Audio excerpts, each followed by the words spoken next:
ಸುಧಾಕರ್ ಅವರು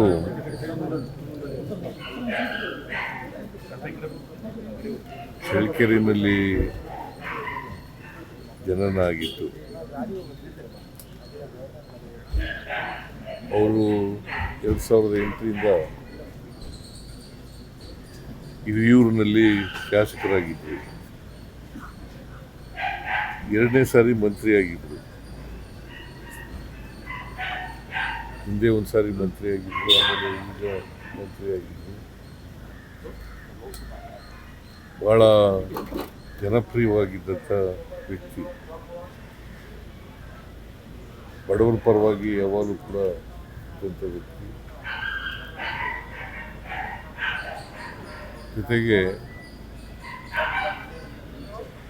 ಅವರು ಶಾಸಕರಾಗಿ, ಮಂತ್ರಿಯಾಗಿ, ಈಗಲೂ ಕೂಡ ಮಂತ್ರಿಯಾಗಿದ್ದರು. ಪ್ಲಾನಿಂಗು ಮತ್ತು ಸಮಾಜ ಕಲ್ಯಾಣ ಹಿಂದೆ ಸಮಾಜ ಕಲ್ಯಾಣ ಸಚಿವರಾಗಿದ್ದರು. ಪ್ಲಾನಿಂಗ್ ಮಂದಿಕಾನೆ ಮಂತ್ರಿಯಾಗಿ ಅವರು. ಜೊತೆಗೆ ಸಹಕಾರಿ ಕ್ಷೇತ್ರದಲ್ಲೂ ಕೂಡ ಅಪಾರವಾದಂಥ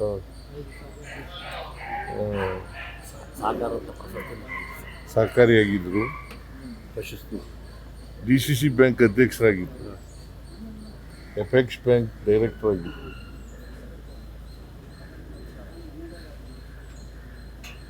DCC ಬ್ಯಾಂಕ್ ಅಧ್ಯಕ್ಷರಾಗಿ ಭಾಳಷ್ಟು ರೈತರ ಪರವಾಗಿ, ಬಡವರ ಪರವಾಗಿ ಕೆಲಸ ಮಾಡಿದ್ದಾರೆ.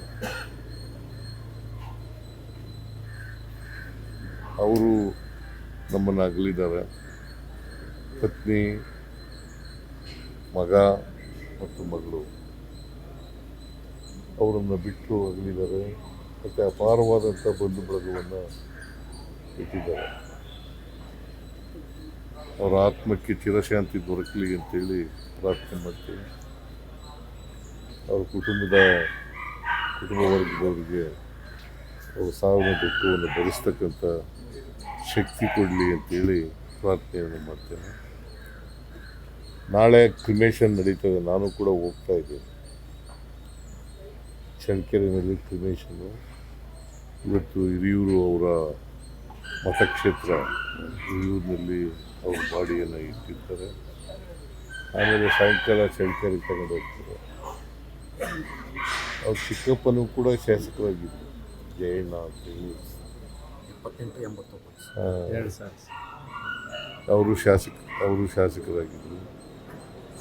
ಇವರು ರಾಜಕೀಯ ಕ್ಷೇತ್ರದಲ್ಲಿ ಅಪಾರವಾದಂಥ ಜನಪ್ರಿಯತೆಯನ್ನು ಗಳಿಸ್ಕೊಂಡು ಅವರು ಹುಟ್ಟಿದ ಆದರೂ ಕೂಡ, ಚಳ್ಳಕೆರೆ ಆದರೂ ಕೂಡ ಹಿರಿಯೂರಿನಲ್ಲಿ ಗೆಲ್ತಾ ಇದ್ರು.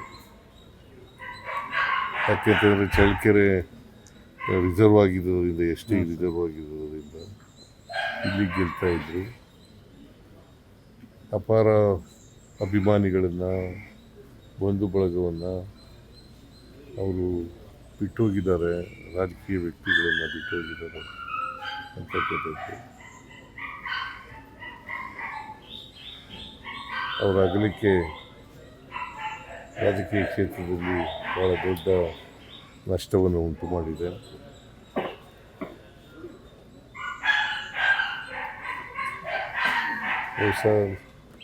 ನಾಳೆ ಕ್ರಿಮೇಷನ್ 4 ಗಂಟೆಗೆ ನಡೀತದೆ. 4 ಗಂಟೆಗೆ ಈಗ ಕುಟುಂಬದವರು ಹೇಳಿದ್ರು 4 ಗಂಟೆಗೆ ಮಾಡ್ತೀವಿ. ಸೊ ನಾನು ಕೂಡ ಪಾರ್ಟಿಸಿಪೇಟ್ ಮಾಡ್ತಾಯಿದ್ದೆ. ನಮ್ಮ ಸಚಿವರು ಸರ್, ನಾವು ಮೀಟಿಂಗು ಮುಂದೆ ಹಾಕ್ಬಿಟ್ಟಿದ್ದೀವಿ. ಮೀಟಿಂಗ್ ಇತ್ತು ಸರ್ ನಾಡಿದ್ದು.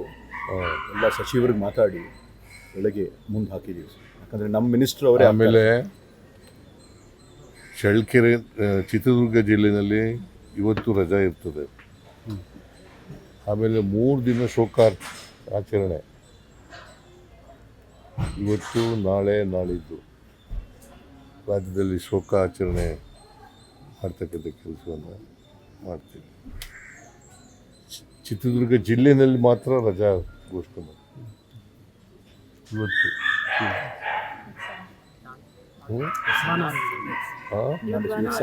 ಸಂಡೇ ನಾಳೆ ಸೋಮವಾರ, ನಾಳೆ ಮಾಡ್ತೀರಾ?